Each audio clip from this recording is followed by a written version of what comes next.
দোস্ত আমার, বন্ধু আমার, ভাই আমার, বাবা আমার, নওজওয়ান সাথী, প্রত্যেকেই এজন্য দয়া করে নিজেকে নিয়ে ভাইবে, নিজেকে ভুলো না বাবা। নিজের ঈমান একা একা ভাবে, সমবয়সী বন্ধু দিয়া হয় না। সহপাঠী খুব বেশি নেক কাজের উৎসাহিত করে না, গুনার কাজে উৎসাহিত করে বেশি। এই জন্য আলাদা আলাদা ভাবা উচিত প্রত্যেকে, যে আখের আমি কোথায় যাব, আসলেই শেষ পর্যন্ত আমার কি হবে, আমি যা করছি এটাই কাজ নাকি আমার অন্য কোনো কাজ আছে, আমাকে কি কেউ সৃষ্টি করেছেন নাকি আমি হঠাৎ করে মাটির থেকে বের হইছি অথবা আসমান থেকে পড়ছি। যিনি সৃষ্টি করেছেন, যদি কেউ আমাকে সৃষ্টি করে থাকেন, তিনি কি কোনো উদ্দেশ্য নাই? একটা মাটির পাতিল যে বানায় কুমার, মাটির পাতিল, তার কি কোনো উদ্দেশ্য নাই? কথা কয় না? এত বড় সুন্দর সৃষ্টি আল্লাহ তাআলা সৃষ্টি করলেন। আল্লাহ বলছে লাকাদ খালাকনাল ইনসানা ফি আহসানি তাকওয়িম। চারটা কসম করে আল্লাহ বলছে, বান্দা, চারবার কসম করছে আল্লাহ, কসম, বান্দা আমি চারবার কসম করে বলছি, আমি মানুষকে সবচেয়ে সুন্দর করে সৃষ্টি করেছি, সবচেয়ে সুন্দর। হুয়াল্লাযী খালাকাকুম মিন তুরাবিন, আল্লাহ বলছেন আল্লাহই তোমাদেরকে সৃষ্টি করেছেন মাটি থেকে, সুম্মা মিন নুতফাতিন, অতঃপর বীর্য থেকে। এই ছেলে, এই পিচ্ছি, কথা বলবেন একদম চুপ, সাবধান, একদম উঠাই দেবো কথা বললে। সংযম পাইছো নাকি? চুপ থাকো, একদম চুপ, চুপ করে শোনো, নাহলে ঘুমাও মানে বসে বসে। জি, আল্লাহ তাআলা বলেন সুম্মা মিন নুতফাতিন, অতঃপর বীর্যের ফোঁটা থেকে আমি সৃষ্টি করেছি, সুম্মা মিন আলাকাতিন, অতঃপর জমাট রক্ত বানিয়ে আমি ধাপে ধাপে সৃষ্টি করেছি। এই সৃষ্টির এক পর্যায়ে মায়ের পেট থেকে সুম্মা ইউখরিজুকুম তিফলান, আমি তোমাকে এক ছোট্ট শিশু, এক মাসুম বাচ্চা হিসাবে মায়ের পেট থেকে বের করে এনেছি। সুম্মা লিতাবলুগু আশুদ্দাকুম, অতঃপর এই ছোট্ট দেহে পরিমিত মাত্রায় ধীরে ধীরে শক্তি দিতে দিতে দিতে শক্তির পূর্ণতায় যৌবনে পৌঁছায় দিছি। সুম্মা লিতাকুনু শিয়ুখা, আবার কিছুদিন পরে যৌবনের শক্ত সামর্থ্য যৌবন শরীরটাকে আবার ভাঙতে শুরু করছি, দুর্বল করতে করতে এবার পুনরায় বৃদ্ধ বানায় দিছি। অমিনকুম মান ইউতাওয়াফা মিন ক্বাবলু, আবার আমি অনেককে বৃদ্ধ পর্যন্ত পৌঁছবার আগে আগেই মাঝ পথে মৃত্যু দিয়ে ফেলি।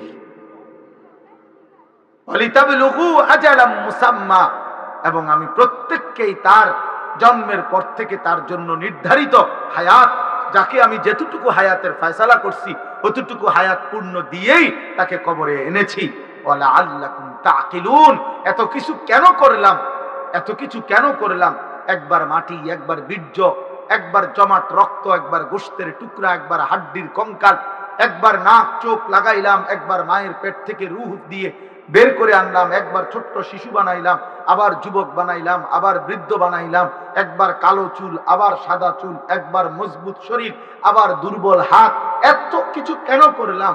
যেন তুমি বুঝতে পারো তোমার কিছু না, সব আমার, অতএব আল্লাহর গোলামি করা উচিত। হায় হায় অপদার্থ সন্তান, বুঝলা না মালিক?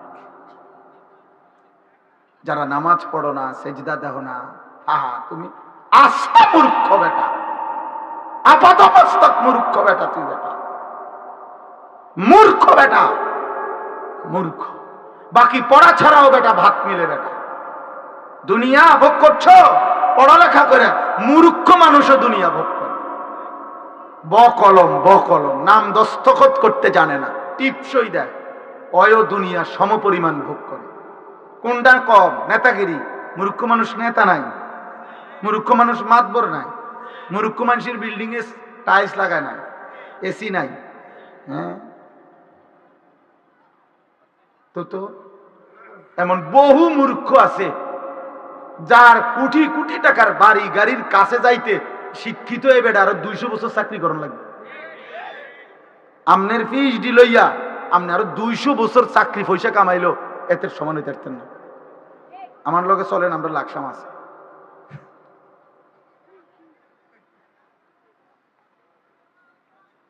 আহা, মুসলমানের ছেলে আল্লাহ ভুললা কেমনে, মালিক ভুললা কেমনে, সেজদা ভুলে গেলা কেমনে? কি দুনিয়া ভোগ করো বেটা? ভাত এক থালা, 2 টুকরা মাছ আর 1 টুকরা মাছ, ফাঙ্গাস মাছ, তেলাপিয়া মাছ, কি তরকারি প্রত্যেক দিন এক জাতি, ফুলকপি, পাতাকপি, ঢেঁড়স, সসিন্দা, লতসিম, শসা, টমেটো, ধনিয়া, কাঁচামরিচ। এই যে আমি হেবড়াতে সবসময় তরকারি লই, এক তরকারি এই এগুড়ে এড়িয়ে করে। আর কি বলবে সে, জানে আর তো তরকারি নাই। কি দুনিয়া ভোগ করছে আব্বা? এই সামান্যটুকু দুনিয়া, এই কয়েকটা 1 টুকরা মাছ আর 2 টুকরা গোশতের জন্য আখিরাত ভুলে গেল, নামাজ ভুলে গেল, রব ভুলে গেল বেটা। আহা, অনেক ছেলের চেহারা দেখে বোঝা যাইতেছে সারাদিনে 1 ওয়াক্ত নামাজের সেজদা দেয় না। হায় হায় বেনামাজি রে! চেহারা দেখলেই বোঝা যায় অসভ্য, চেহারা দেখলেই বোঝা যায় পাষাণ, চেহারা দেখলেই বোঝা যায় গাদ্দার, চেহারা দেখেই বোঝা যায় আল্লাহর দুশমন, রাসূলুল্লাহ সাল্লাল্লাহু আলাইহি সাল্লামের দুশমন। বেনামাজি, তুমি তো আল্লাহর দুশমন, তুমি তো নবী মুহাম্মদ সাল্লাল্লাহু আলাইহি সাল্লামের দুশমন, তুমি কোরআনের দুশমন, তুমি ইসলামের দুশমন। যদি ভিন্ন কথা থাকে দাঁড়াও, প্রতিবাদ করো, দাঁড়াও, হিম্মত করো। একটা বেনামাজি যার কপালে সেজদা নাই, নাফরমান, দাঁড়াও, প্রতিবাদ করো, তাহলে তোমার প্রতিবাদের জবাব ইনশাআল্লাহ দিয়ে যাবো।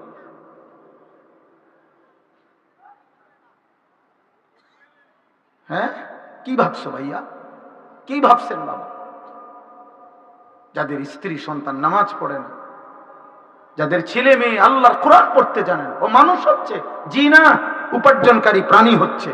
কিছুদিন পরে সে টাকা রোজগার করতে জানবে কিছু, যে কোনো এক পদ্ধতিতে, দেশে কিংবা বিদেশে, ফইরা কিংবা না ফইরা, চাকরি কিংবা ব্যবসা, দোকানদারি কিংবা কিছু একটা কিছু করে পয়সা কামাইতে পারবে। ইকোনমিক্যাল অ্যানিমেল হবে, অর্থনৈতিক প্রাণী হবে, ইনসান হবে না। উপার্জনকারী একটি প্রাণী হতে পারে, কিন্তু মানুষ হইতে পারে না।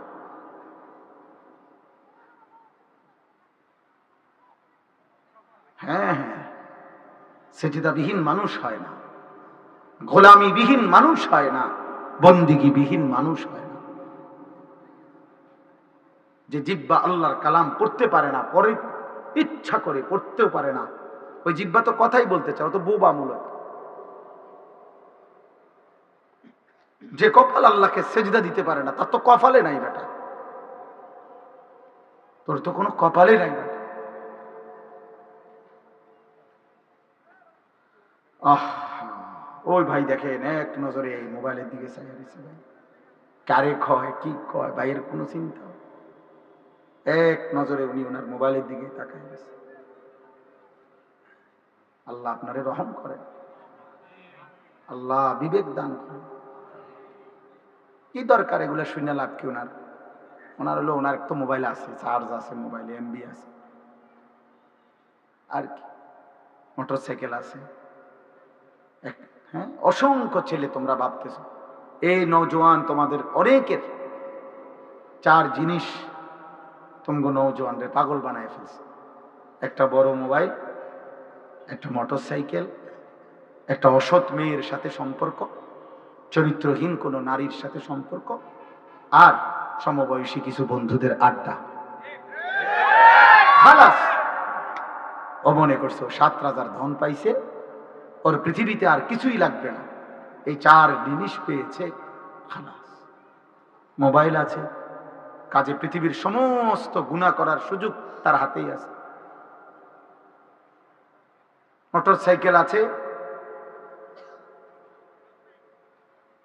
হারাম কোনো মেয়ের সাথে সম্পর্ক আছে, অসৎ বন্ধুদের আড্ডা আছে। আহা, সেদিন সিলেট গেছিলাম আমি, একটা মেডিকেল কলেজ, প্রাইভেট মেডিকেল কলেজের চেয়ারম্যান। আমি একটা কথার প্রসঙ্গে বলছিলাম যে কিশোর যুবক ছেলেদেরকে বর্তমানে মোটরসাইকেল শোরুম উদ্বোধন করছিলাম আমরা ওইখানে। তো সেখানে আমি একটু বক্তব্য দিছিলাম, দিতে গিয়ে বলছিলাম যে আপনাদের কাছে আমার অনুরোধ, কিশোর ছেলেদের কাছে মোটরসাইকেল বিক্রি করার আগে একটাবার তার আপাদমস্তক দেখে ভাববেন যে আসলে এটা প্রয়োজনে কিনতেছে না এমনি, এতটুকু খোঁজ খবর নিয়েন, কমপক্ষে একটু পরামর্শ দিয়েন। তখন বললাম যে অধিকাংশ ছেলে, আমার জীবন তো ভাই রোডে রোডে, আমি সারাটা জীবন পথে ঘাটেই থাকি, রাতকে রাত রাস্তায় রাস্তায় আমার জীবন। বাসায় আমি মেহমান, এই মাঝে মধ্যে মেহমান হিসাবে অল্প অল্প সময় থাকি। জীবনের বেশি সময় কাটে গেছে রোডে রোডে, গাড়িতে গাড়িতে। ফলে জীবনে আমি অনেক অ্যাক্সিডেন্ট দেখছি, প্রতিদিন প্রতিনিয়ত আমি অ্যাক্সিডেন্ট দেখি। কত যুবকের কত বিক্ষত দেহ আমি দেখছি রাস্তায় রাস্তায়। তো এটা আমি বলছিলাম আর কি। তারপরে ওই মেডিকেল কলেজের চেয়ারম্যান সাহেব, উনিও সেখানে অতিথি হিসাবে ছিলেন, এরকম আমার পাশে আপনি যেমন বসা এরকম বসা ছিল। পরে উনি মাইক নিয়ে একটু বক্তব্য দিছে। বক্তব্য দিতে গিয়ে উনি বলছে, হুজুরের এই কথার সাথে আমি খুব একমত।